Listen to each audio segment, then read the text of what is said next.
Hello and welcome to another episode of the Halloween podcast. I am your host, Lyle Perez. And I'm your co-host, Meghan Cunningham. Meghan, how you doing? I am brilliant. How about you? Good, just picking this hair off of my mic. Oh no, the dust on the mic. But yeah, no, I'm absolutely brilliant. You know, this past week was a National Video Game Day. Really? National Video Game Day sounds like fun. I never played them, but I like the idea. Yes, when you told me that I've never played video games, I was like, wait a minute, that can't be right. Meghan, how could you not have played video games? Well, I shouldn't say never. So I did have a hand-me-down Nintendo that had one game with it, which was Mario Brothers on one side and Duck Hunt. And we probably played just as much Duck Hunt as we did Mario Brothers. That was the beginning, middle, and end of my video game experience, apart from watching a couple of different boyfriends play Silent Hill, which mostly I watched because I was interested in the spooky factor. You know, other than that, I have zero video game experience. Yeah, and I did find it interesting that you said boyfriends, meaning that there was more than one that made you watch them play Silent Hill. You're going to say that I had more than one boyfriend. It's like, yes, I was in a nunnery before I met my husband. And if anything happens to him, I shall go straight back there. Back to the nunnery? No, I had two different boyfriends that played Silent Hill. And I watched them play Silent Hill. Sort of half interested. I was probably reading a book or something also on top of that. But because video games, let's face it, are not that much fun if you're not actually playing them. But the graphics in Silent Hill were kind of amazing, which is why it caught my attention. Because you're watching it and you're going, ooh, this is genuinely spooky. And it has a plot, sort of. Oh, yeah. You know? Yeah. They probably all do. But again, limited experience. I just was sort of impressed that it had a plot and the graphics were pretty spooky and pretty cool. Yeah. Perfect. Well, I got a little bit of a game for you. Since you don't really know much about video games, I came up with the idea of, hey, why don't we play that Two Truths and a Lie with games? And so the rules are you're gonna get 3 clues. Okay. One of them will be a video game. One of them will be a board game. And the other one I completely made up. So, okay. So you're going to get 3 clues. And so get your paper out, and because I know how you like to write notes. My notes right here. Yep. All right, here we go. Round 1. This one is called Black Hollow. Okay. Travelers passing through a forgotten farming community begin noticing jack-o'-lanterns glowing in windows of homes that should be abandoned. The locals insist no one has lived there for decades, yet every Halloween, the village seems to come back to life. Those who stop to investigate soon wish they had kept driving. So that is the setup for either a board game, it's the setup for a video game, or it's a setup for something I just made up. Okay. All right, Black Hollow. Next one is called Dark Tower. A mysterious tower has cast a shadow over the kingdom, bringing fear to every corner of the land. Heroes from distant realms must gather the strength and courage needed to challenge the evil that awaits inside. Only one will have what it takes to restore peace before darkness spreads forever. Ooh. Dark Tower. Okay. And last one in round 1 is called Haunted House. An abandoned mansion has stood empty for years, but rumors say something still lurks inside its walls. Hidden rooms, secret passages, and strange creatures await anyone brave enough to enter. Those who survive may uncover the mansion's greatest secret before finding their way back out. Oh, that sounds amazing. So those are your clues. One of them is the plot of a board game. One's the plot of a video game, and one the plot of Out of Lyle's Head. Okay. Oh boy. Let me think. That's a tough one. There are ones that I want to be real. There are definitely ones that I want to be real.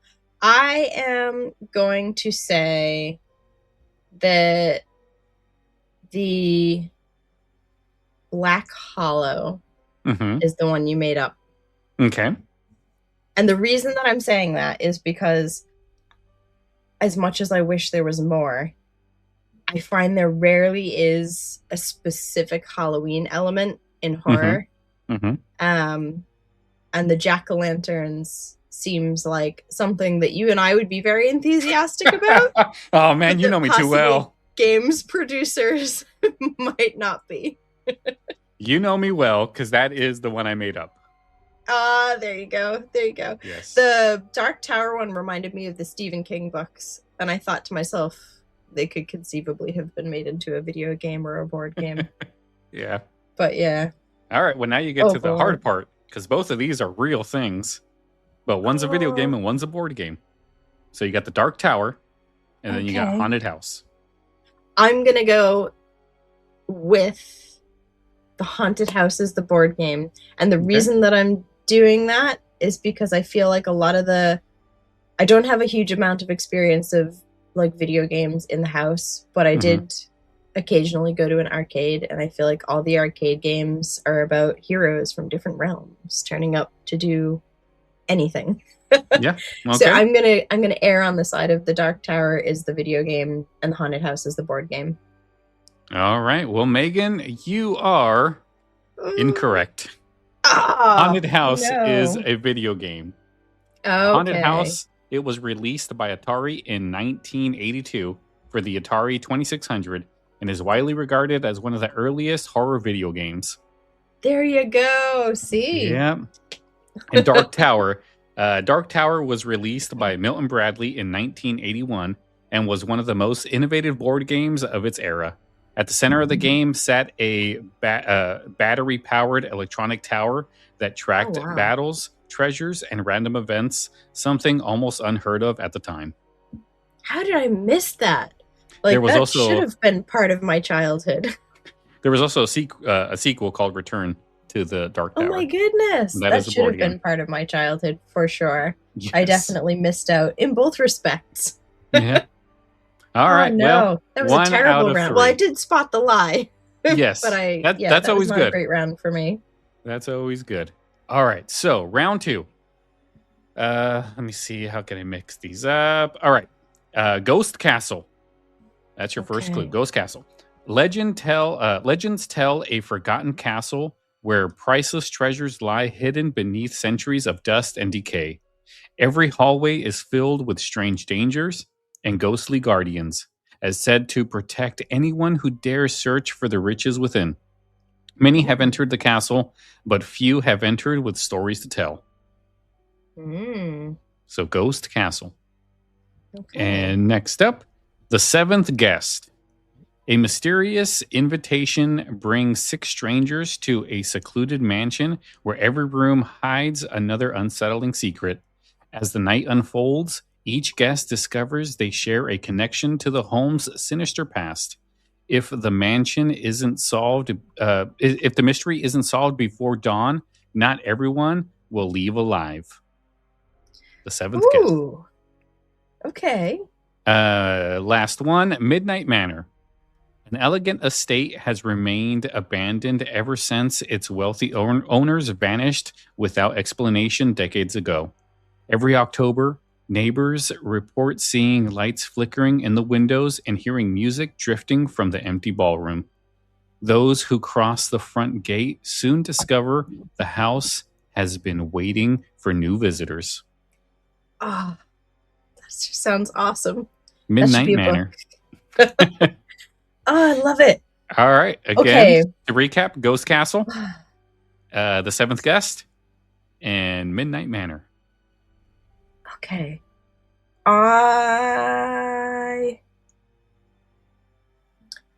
And I'm pretty sure there's This is a listeners tough screaming at you one. right This now. is a really I know the listeners are like, I played this. Yes. The point that I'm getting stuck on is that Midnight Manor doesn't have a specific goal. Like, it sounds amazing and it sounds atmospheric, but you would imagine that a board game or a video game would have a specific goal. And so, like, Ghost Castle, you're looking for riches. Seventh Guest, it's all about it's kind of like Clue or Cluedo if you're in the UK, the board game. So I'm going to go with that's the board game, Seventh Guest. And I am going to go with Ghost Castle as the video game. And I'm going to go with Midnight Manor as the one you made up. All right. Well, let's start with. Did I do? Let's start with Midnight Manor. That one is made up. You got that one right. Okay. All right. Not so bad. Midnight Manor. I tried to make all of these kind of seem like they were all Clue, but none of them are Clue. Well, no, the Seventh Guest exactly made me. That was the first thing I thought of. I was like, oh, it's like Clue. Yeah. Yeah, that's what it made me think of straight away. So you succeeded. Yes. All right. So, the Seventh Guest. That one is a video game. I'm sorry. Oh no! The Seventh Guest was released in 1993 by Kilobyte and became one of the first blockbuster CD-ROM games. Right. Okay. Yeah. Huh. Oh yeah, no! It combined a lot of like full motion video and things like that. It was definitely ahead of its time. Definitely good for the CD-ROM. So again, how did I miss Ghost Castle as a board game? This should have been part of my life. Yes. Ghost Castle. Ghost Castle was released again by Milton Bradley in 1985 and quickly became a favorite among children who loved spooky adventures. Oh my goodness. Yeah. This is flooring me right now. There are two. I'm going to see if I can find these. And I'm going to make sure that they are part of my children's childhood. Yes. They have to be. They have to be. They do. Oh my goodness. I can't believe it. That's crazy. Yeah. And you can still find these everywhere. I mean, they're around. But do you have to find them on eBay or are they still making them? I think I wonder. Ghosts, I mean, you can definitely still buy these. Yeah. But they're more like the obscure ones. Of course, I'm not going to like pick Clue as one of the board games or anything like that. Because then that would just be like, yeah, it's 8 people show up at a mansion together and they start killing each other. Be like, well, obviously that's Clue. All right, well, round 3. All right. So far, you have managed to sniff out the BS, but you have yet to find out if it was a board game or a video game. So maybe round 3 is your round. I'm rooting for you, Megan. I'm rooting for you. Here we go. All right, so round 3. First one is called The Hollow Bell. Okay, Hollow Bell. Deep within an overgrown forest stands an abandoned chapel whose bell rings only once each Halloween. Local legend says anyone who follows the sound disappears before sunrise, leaving behind no trace they were ever there. No one knows who rings the bell, but every year someone claims they heard it. The Hollow Bell. Oh my goodness. That's so good. I wish that was real. I hope that's real. There's always one where I'm like, please let that be real. Yeah, but the bad thing is it's always the fake ones. I know. But maybe this one's the real one. Maybe this one's a board game. Maybe it's the video game. It feels like it could be. Yeah. Well, I'll let you. Let's see. I'll let you think on that one while I say Alone in the Dark is the next one. Okay. What begins as a simple visit to an old estate quickly turns into a desperate fight for survival. Hidden passages, forgotten secrets, and unimaginable horrors await inside the mansion's walls. With every new discovery, it becomes clear that something ancient has been waiting for someone to arrive. Alone in the Dark. That's good. That Well, needs to be made into a movie. Last clue. Here we go. Okay. An ancient evil watches your every move, waiting for the perfect moment to strike. As the night grows darker, every decision becomes more dangerous and the sense of dread continues to build. If you're going to survive until sunrise, you'll need to stay one step ahead of the darkness. On that one, I don't think I gave you the name, but that's Nightmare. This episode is brought to you by Progressive Insurance. Do you ever think about switching insurance companies to see if you could save some cash? Progressive makes it easy. Just drop in some details about yourself and see if you're eligible to save money when you bundle your home and auto policies. The process only takes minutes, and it could mean hundreds more in your pocket. Visit Progressive.com after this episode to see if you could save. Progressive Casualty Insurance Company and Affiliates. Potential savings will vary. Not available in all states. Oh. So we got The Hollow Bell, Alone in the Dark, or Nightmare. Which one is the board game? Which one is the made-up one? And which one is the video game? Finally, my childhood is coming to my age here. I should have picked something else. Because I played and owned and loved the board game Nightmare. Yeah. So that is definitely the board game. I am going to say... I should have left out the name. Well, but some people don't... Like, some people never played it. For the longest time, I don't know anyone else who played it, unless I was friends with them as a kid. I mean, I know, obviously, I have lots of people online who've played it, but in real life, I have yet to come face-to-face with someone who goes, oh, yeah, I remember that. It was awesome. But I had it, and I loved it. I still remember the smell of the little bag that you kept the pieces in and everything. Right. But anyway, so Nightmare. I know that's the board game, definitely. I'm going to go with Alone in the Dark as the video game. Okay. Because it sounds... It has that kind of same plot line and terror aspect that I remember being a part of Silent Hill. So I'm like, that's very plausible as a video game. Okay. And I'm going to go The Hollow Bell is the fake one for the same reason that I picked Black Hollow as the fake one. I would love for actual Halloween stuff to be more intrinsic to some of these board games and video games. Yeah. But I feel like it rarely is. Yeah. Sadly.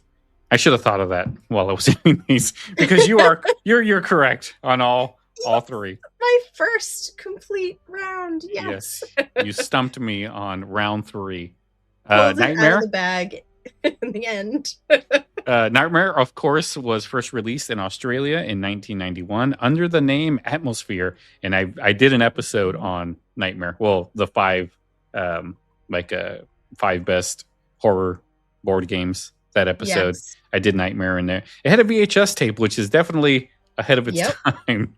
That there was a VHS tape. I remember. Tape. And The Gatekeeper. Do you remember The Gatekeeper? Of course. Yes. Who can forget? Oh, it was so good. It was just my perfect childhood board game. And I had just one sister, and I didn't have a lot of friends that were into the whole spooky thing as a kid. Mm-hmm. So I used to get my family like, come on, let's play this board game. And they did. They were so good and put up with me to play this board game. But I didn't get to play it maybe as often as I could have, because obviously it tied up the television and everything else along with it. But yeah, it was awesome and perfect, exactly as it was. I wish they would re-release it on DVD. Yeah. Well, you know what, Megan? When we actually meet and we get to spend a little bit of time together, we're going to play Nightmare. And then we're going to record it. We're going to do it. I love it. Still got it. At one point. And I win. Yeah. Because, we're trying to plan a trip to Salem. So we are. Yeah, we're hopefully trying to pull that together. That would be so much fun. Yeah. And also you might say, wow, I'll tell you off the thing. Okay. I'll tell you off the show. Okay. Good stuff. Yeah. We'll save that for the episode.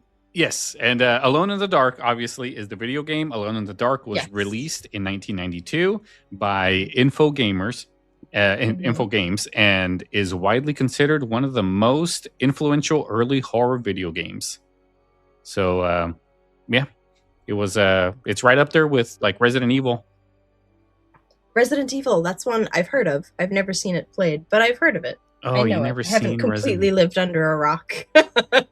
Oh man, Resident Evil lost. I lost many summers to Resident Evil. Were lost. Oh my goodness. Same with I've Legend of Zelda. Never had the video game consoles and stuff like that. We were kicked out of the house and told, go out and play.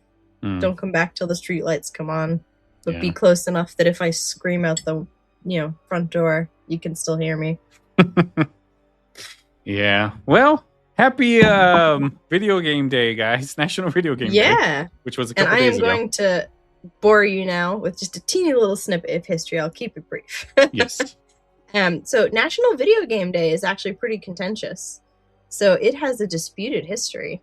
I didn't realize this when we first realized National Video Game Day was coming up, but I looked into it a little bit.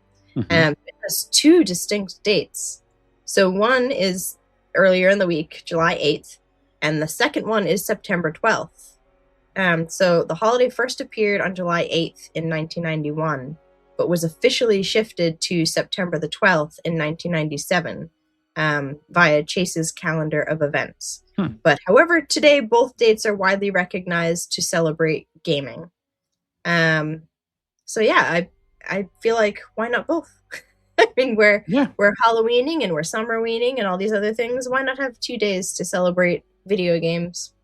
Yeah. Back in September, we'll do round 2 or second part yes, of this. That sounds like a plan. But we'll actually be in the middle of the countdown in September. Oh, I feel like we can tie that in. Yeah. Who knows? Maybe people will get 2 episodes out that day. Maybe. Yeah. Sounds good. But all right, guys. All right. Well, thank you so much for hanging out with us on this mini episode of the Halloween podcast that for some reason seems to get longer and longer. Right? These mini-sodes were supposed to be like 10 minutes.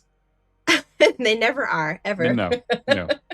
So. But yeah, so sorry to everyone who I let down on that. They're screaming at the radio in their car going, it's this one.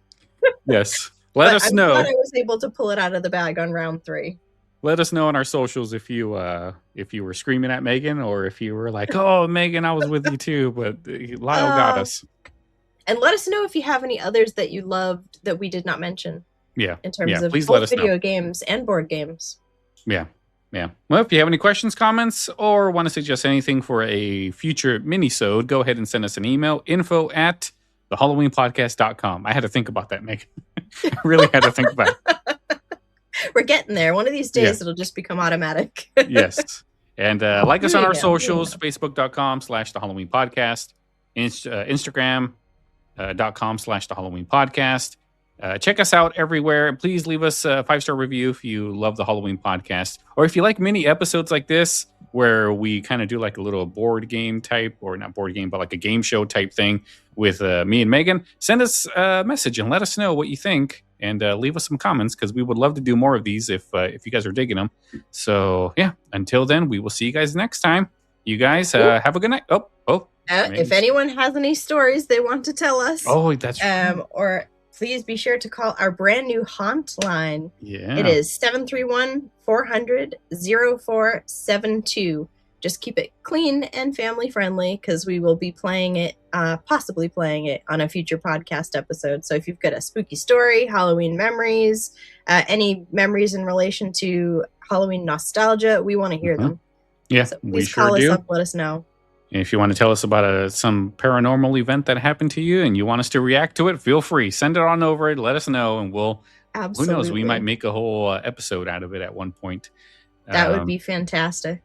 But yeah, all right, guys. Well, thank you so much for hanging out with us, and we will see you next week. Have a good night. Have a good night.